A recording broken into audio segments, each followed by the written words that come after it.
ನಗರದ ಜೋಡಿ ರಸ್ತೆಯ ಎಸ್ಎಲ್ಎನ್ ಚಿತ್ರಮಂದಿರದ ಪಕ್ಕದಲ್ಲಿ ನಗರಸಭೆಗೆ ಸೇರಿದ್ದ ಆಸ್ತಿಯಲ್ಲಿ ಇಬ್ಬರು ಖಾಸಗಿ ವ್ಯಕ್ತಿಗಳು ಅನಧಿಕೃತವಾಗಿ ಹಲವಾರು ವರ್ಷಗಳ ಹಿಂದೆಯೇ ಅಂಗಡಿಗಳನ್ನು ನಿರ್ಮಿಸಿಕೊಂಡು ನಗರಸಭೆಗೆ ಕಡಿಮೆ ಬಾಡಿಗೆ ಪಾವತಿಸುತ್ತಿದ್ದ ಈ ಇಬ್ಬರು ವ್ಯಕ್ತಿಗಳು ಬೇರೆಯವರಿಗೆ ಹೆಚ್ಚಿನ ಬಾಡಿಗೆಗೆ ನೀಡಿ ಹಣ ವಸೂಲಿ ಮಾಡುತ್ತಿದ್ರು. ಈ ಹಿಂದೆ ತೆರವುಗೊಳಿಸಲು ಮುಂದಾದ ವೇಳೆ ನ್ಯಾಯಾಲಯದಲ್ಲಿ ಪ್ರಕರಣ ದಾಖಲಿಸಿದ್ರಿಂದ ಹಲವು ವರ್ಷಗಳಿಂದ ತೆರವುಗೊಳಿಸಲು ಸಾಧ್ಯವಾಗಿರಲಿಲ್ಲ.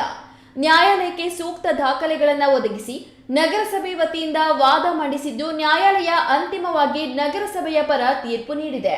ದಲಿತ ಸೇನೆಯ ಬೀಡಾ ಶ್ರೀನಿವಾಸ್ ಮತ್ತಿತರ ಸಂಘ ಸಂಸ್ಥೆಗಳು ನಗರಸಭೆಗೆ ಅರ್ಜಿ ಸಲ್ಲಿಸಿ ಕೋಟ್ಯಾಂತರ ರು ಬೆಲೆ ಬಾಳುವ ನಗರಸಭೆ ಆಸ್ತಿಯನ್ನ ದುರ್ಬಳಕೆ ಮಾಡಿಕೊಂಡಿದ್ದನ್ನ ತೆರವುಗೊಳಿಸಲು ಅನುಮತಿ ಕೋರಿದ್ರು. ಈ ಹಿನ್ನೆಲೆಯಲ್ಲಿ ಜಿಲ್ಲಾಧಿಕಾರಿಗಳಿಂದ ಅನುಮೋದನೆ ಪಡೆದುಕೊಂಡು ಚಿಂತಾಮಣಿ ಪೌರಾಯುಕ್ತ ಚಲಪತಿ ತಮ್ಮ ಸಿಬ್ಬಂದಿಯ ಮೂಲಕ ಇಂದು ಬೆಳ್ಳಂಬೆಳಗ್ಗೆ ಜೆಸಿಪಿ ಮೂಲಕ ಅಂಗಡಿಗಳನ್ನು ತೆರವುಗೊಳಿಸಿದ್ದಾರೆ.